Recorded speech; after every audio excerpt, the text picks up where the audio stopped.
कुलदेवी। ये कहानी एक नास्तिक लड़के की है जिसका नाम था राकेश, लेकिन उसे अपना यह नाम पसंद नहीं था, इसलिए उसने अपना नाम रॉकी रख लिया था। वह अपने गांव से दूर एक शहर में एक डांसिंग क्लब में काम करता था और हमेशा रंग भरी जिंदगी जीने में मसरूफ रहता था। सुबह से शाम तक उसका जीवन नाच गाना और शराब में ही व्यतीत होता था। एक बार की बात है, वह अपने काम से कुछ दिनों के लिए दूर होना चाहता था। दरअसल वह शोर शराबे वाली जिंदगी से बोर होने लगा था और वह अपने जीवन में कुछ बदलाव ढूंढ रहा था, लेकिन उसके गांव के अलावा और कोई दूसरा स्थान नहीं था जहां वह जा सके। तभी रॉकी अपने दादाजी के बने गांव के घर में जाना तय करता है और कुछ दिन वहीं रहने का विचार बनाता है। दरअसल कुछ साल पहले रॉकी के माता पिता इस दुनिया से जा चुके थे और वह अनाथ हो चुका था। उसका आगे पीछे कोई भी नहीं था। गांव जाना भी उसे अच्छा नहीं लग रहा था, लेकिन मजबूरी वश वह गांव के सफर पर निकल जाता है। जैसे ही वह गांव की सीमा रेखा में पहुंचता है, उसकी नजर एक बरगद के पेड़ पर पड़ती है जिसके चारों तरफ लोगों का हुजूम लगा होता है और गांव के लोग बरगद के पेड़ को लाल कलर के चंदन से रंग रहे हैं। रॉकी को ये सब देखकर अजीब लगा। दरअसल वह इन सब मान्यताओं पर कोई यकीन नहीं करता था, उसे ये सब ढोंग लगता था। रॉकी गांव के अंदर अपने घर की ओर बढ़ जाता है और अपने घर पहुंचकर देखता है कि घर की हालत बहुत जर्जर हो चुकी थी, लेकिन फिर भी वह रहने लायक तो था ही, इसलिए वह अंदर प्रवेश कर गया और साफ सफाई करके रहने लायक व्यवस्था बनाने में जुट गया। गांव में कुछ पड़ोसी इतने सालों के बाद इस घर को खुलते देखते हैं तो उस लड़के से पूछ बैठते हैं, बेटा तुम कौन हो? तब वह अपना परिचय देता है और कहता है, यह मेरे दादाजी का घर था। तभी वह अपने दादाजी का नाम बताता है। गांव के बुजुर्ग लोग उसे पहचान लेते हैं और कहते हैं, बेटा कोई आवश्यकता हो तो हमें बताना और जब तक तुम्हें रहना है आराम से रहो। रॉकी भी मुस्कुराते हुए जवाब देता है, जी जरूर। लेकिन रॉकी का ध्यान अभी भी उस बरगद पर अटका होता है। तभी रॉकी एक बुजुर्ग व्यक्ति के पास जाकर बरगद के पेड़ से जुड़ी हुई बातों को पूछता है।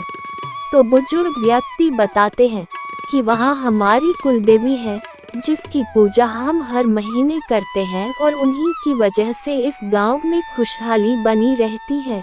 बुजुर्ग व्यक्ति की बात सुनकर रॉकी जोर जोर से हंसने लगता है और कहता है, आज के ज़माने में भी आप लोग कितनी पिछड़ी हुई बातें कर रहे हो। आज कंप्यूटर का ज़माना आ चुका है, लेकिन आप लोगों को वही पुरानी रीति रिवाजों से फुर्सत नहीं है।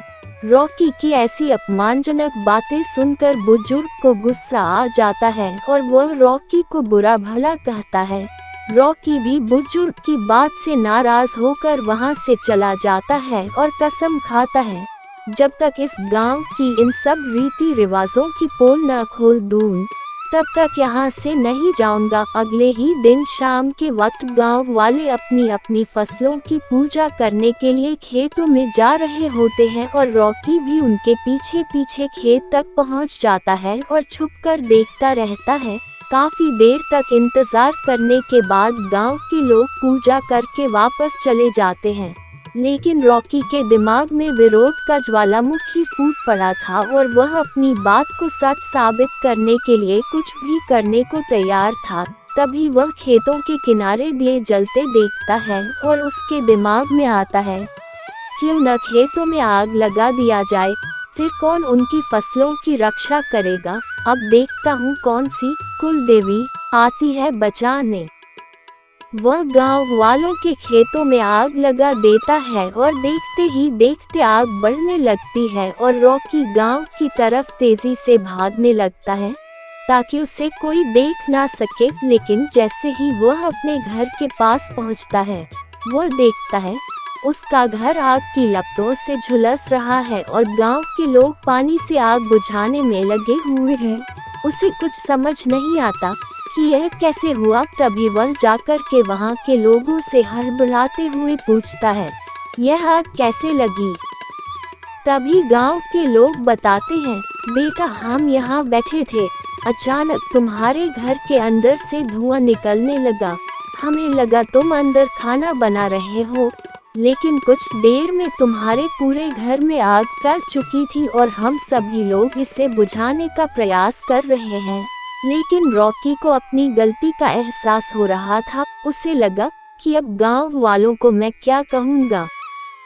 तभी अगले ही पल एक किसान दौड़ता भागता आता है और कहता है, अरे चलो देखो, किसी ने हमारी फसलों में आग लगाने की कोशिश की है। और गांव की भीड़ अपने खेतों की तरफ भागने लगती है और रॉकी भी पीछे पीछे जाता है ताकि किसी को इस पर शक न हो। लेकिन जैसे ही रॉकी खेत के पास पहुंचता है तो खेत पहले की तरह ही लहलहा रहे होते हैं और जो आग रॉकी ने लगाई थी वह केवल फसल के किनारे तक ही बढ़ी थी। रॉकी समझ चुका था, जरूर यह कुलदेवी की महिमा है, और वह उसी बुजुर्ग के पैरों में गिर जाता है जिससे उसकी बहस हुई थी और सारी बात बता देता है। गांव वाले भी उसे उसकी नादानी के लिए क्षमा कर देते हैं।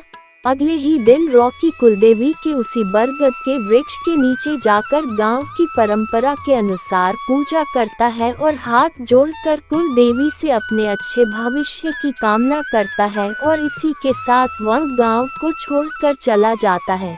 लेकिन इस घटना ने एक नास्तिक व्यक्ति को आस्था से जोड़ दिया था, जो कि कुलदेवी का ही प्रताप था।